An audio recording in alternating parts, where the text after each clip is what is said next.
Hello and welcome back to Airport Essentials, the podcast that helps you navigate the world with confidence. I'm Sophie Bennett, and as always, I'm joined by the ever-wise James Whittaker. Thanks, Sophie. Always a pleasure. Today we're diving into travel apps that honestly can make or break your trip. I mean, the right app at the right time, it's a game changer. Absolutely. Let's start with booking flights. I get asked all the time at the airport, what's the best way to find a good deal? And, well, Skyscanner and Kayak are my go-tos. They just make it so much easier to compare prices, set alerts, and, avoid that feeling you've missed out on a bargain. Yeah, and I think the beauty of those apps is how they pull in options from all over. You can filter by flexible dates, nearby airports, all that. It takes a lot of the stress out of searching, especially if you're not loyal to a particular airline. Exactly. And once you've booked, keeping track of everything is a whole other challenge. That's where TripIt comes in. I've seen so many travellers juggling paper printouts, screenshots, you name it. But with TripIt, you just forward your confirmation emails and, boom, it builds your itinerary for you. I had a client once who swore by TripIt. He said it was the only reason he made his connection in Frankfurt. But Sophie, you had a story about a family, didn't you? Oh yes.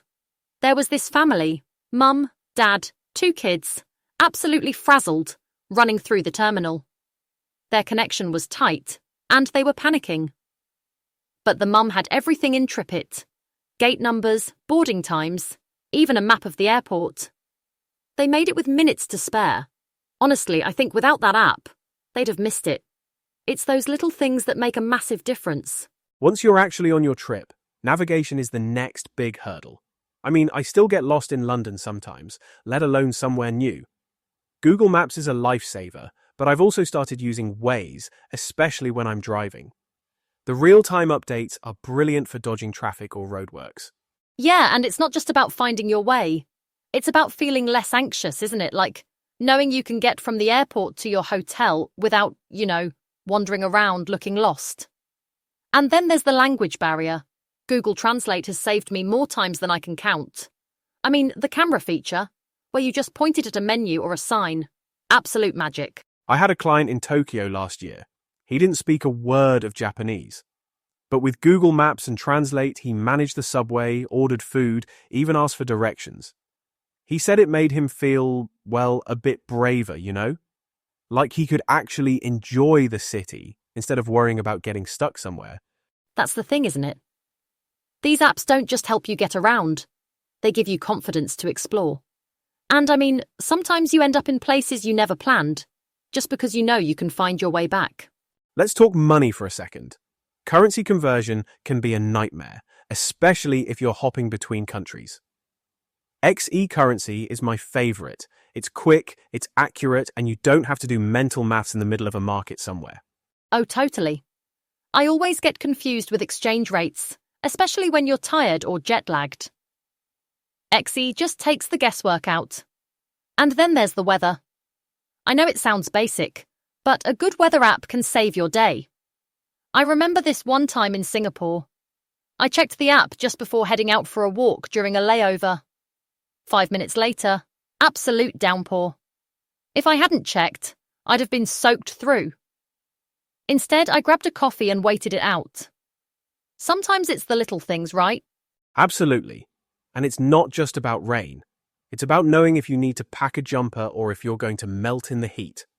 I always tell clients, check the weather every morning, even if you think you know what to expect. Saves a lot of hassle. One last thing. Staying connected.